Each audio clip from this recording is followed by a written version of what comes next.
c'est une grande satisfaction, c'est vrai.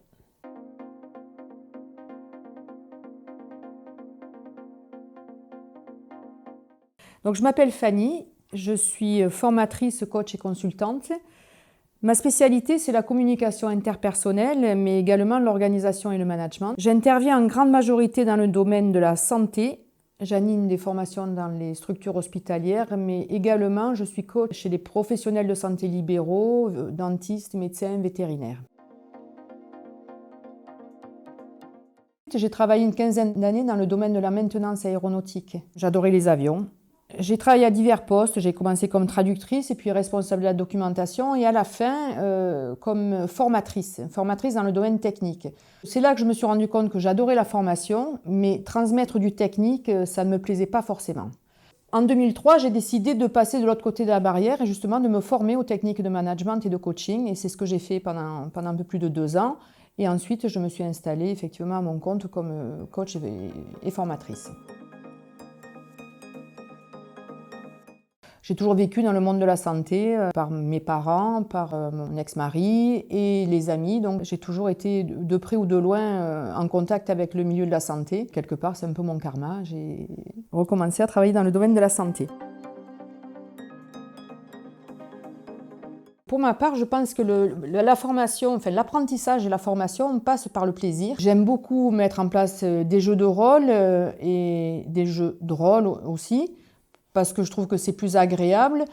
Quand on est adulte, passer 7 ou 8 heures par jour à apprendre de la théorie, pour moi, je trouve que c'est très difficile. Et puis ça se base aussi sur les prédispositions naturelles de l'homme à jouer. On a tout ça en nous. En fait, j'ai du plaisir à m'appuyer sur mon expérience de management, que ce soit la bonne ou la mauvaise expérience. J'aime faire en sorte que la communication, l'organisation et le management soient au service des humains et non pas le contraire, et que les gens puissent vivre et travailler de façon plus efficace et plus agréable ensemble.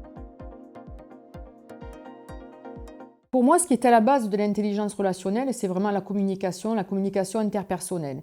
Si on n'a pas une bonne communication, c'est difficile de mettre en place des relations saines, durables et agréables. Vient ensuite une bonne organisation, une meilleure organisation. Il faut que ce soit écologique pour nous, pour les gens avec qui on travaille, pour l'environnement. Et partant de là, on peut mettre en place effectivement une intelligence relationnelle du fait qu'on ait travaillé sur la communication. Oui.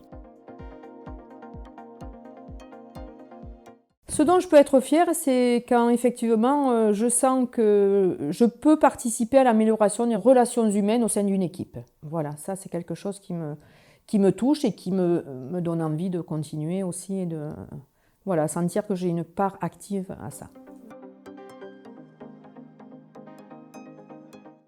Oui, je dirais que d'une manière générale, une des problématiques qui ressort, elle vient d'une notion hiérarchique. C'est-à-dire que souvent, on a des managers en formation qui font des formations qui sont longues, dans lesquelles ils apprennent beaucoup de choses. Et la problématique principale que je ressens et que je vois, c'est quand leurs supérieurs hiérarchiques eux-mêmes ne sont pas formés. Et moi, quand j'interviens par contre dans les cabinets ou dans des PME ou TPE, là, on forme tout le monde. De la personne qui dirige la structure jusqu'à l'assistant, l'assistante, tout le monde est formé en même temps. Ce qui fait que tout le monde évolue en même temps. Alors, pour ma part, incontestablement, il faut commencer par le commencement, c'est-à-dire que tous les protagonistes soient formés à la communication et aux mêmes outils de communication. C'est-à-dire que tous aient des références communes pour communiquer. Je pense que c'est une notion qui est fondamentale maintenant. On peut chiffrer aussi le mal-être au travail. C'est une bonne chose parce que c'est ce qui amène les structures à bouger aussi. Je reprenais une notion d'écologie. Écologie dans le sens écologie pour soi, se faire du bien à soi, faire du bien à l'autre et par extension faire du bien à son environnement, qu'il soit l'environnement de l'entreprise dans laquelle on travaille aussi. Voilà. Donc il y a un effet d'onde comme ça. Et à nouveau, je reprendrai quand le bien-être au travail, ça commence pouvoir être libre d'exprimer ce qu'on a exprimé dans le respect, avec un sens commun. Au niveau général, bien évidemment, la notion de télétravail, je trouve que le Covid, en dehors de toutes les difficultés que ça a créé aussi énormément d'ouverture.